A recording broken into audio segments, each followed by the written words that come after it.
Hey Tasha, so they always want to give me blood, and now I have iron overload. What am I to do about it?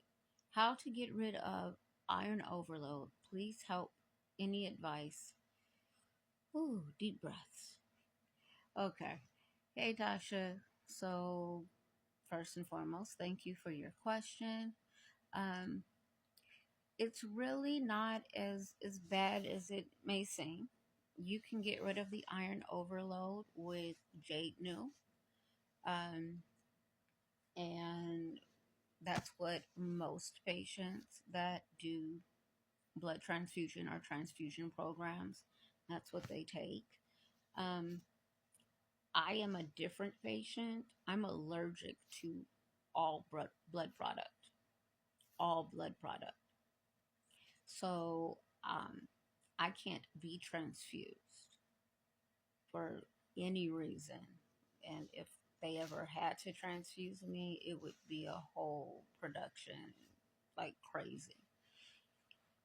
And the reason that uh, I can't be transfused is because of antibodies and hyperhemolysis.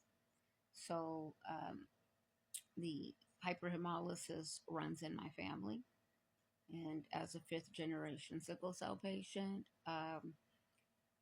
I've had other members in the family who had sickle cell that also suffered from hyperhemolysis. And one of the key examples is my Uncle Teddy, my mother's eldest brother. Um, he was transfused multiple times before the age of 3, and he had multiple strokes because of it. And as a result, the last stroke was major, and it left him both physically and mentally handicapped. So when I was born, my whole family was like, we don't do transfusions. Nope, not going to happen. And I didn't have a transfusion, my first one, until I was about 15. And even then, I think I got like half a unit. But when I tell you they did everything except call the Pope and have him pray over it, like it was a whole production. Now, when I turned 19, um, I had what would be considered a simple blood transfusion. Um, and the hyperhemolysis put me in a coma for 4 days. So, hyperhemolysis is when your body not only breaks down its own red blood cells, which it does in the process of sickling. So, sickling is just a very efficient form of hemolysis. Hyperhemolysis is when the body also breaks down the red blood cells of the blood that's being donated to you. So you're breaking the blood down just all day doesn't matter. And that's generally what causes the rejection of the blood transfusion. So for the last 20, 21 years, um, I have been on either Procrit or Epogen. These are injections that you get daily, sometimes twice a day, and they promote the making of red blood cells.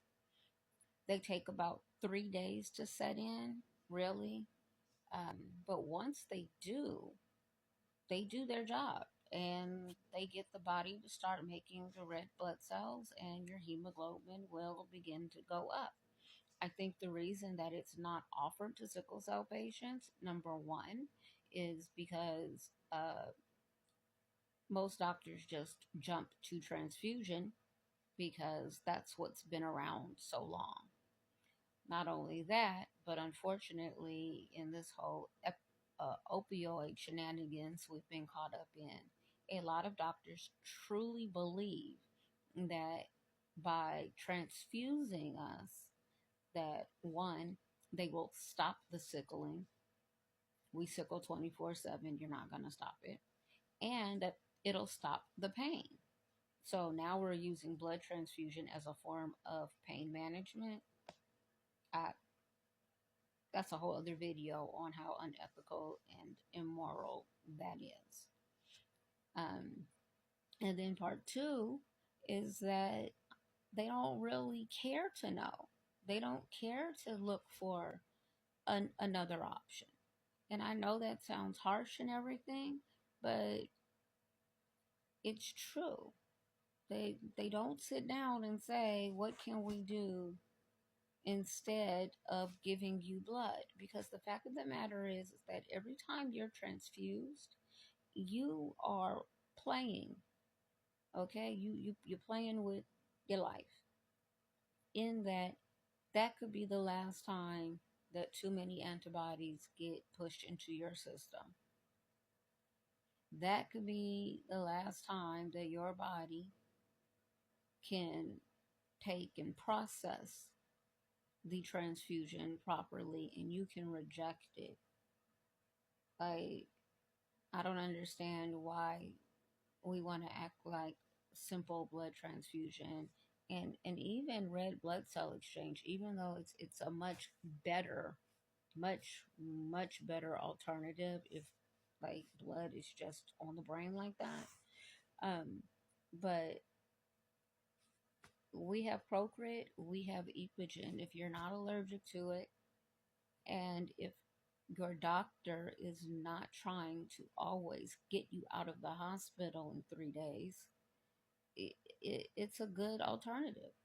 I've been on it for 2 decades, and it's not been a problem. So I would speak to your doctor about the Jadenu, speak to them about Procrit or Epogen injections, one in hospital, and see what they say. And if you have any more questions about it, hit me up. I hope that's helpful.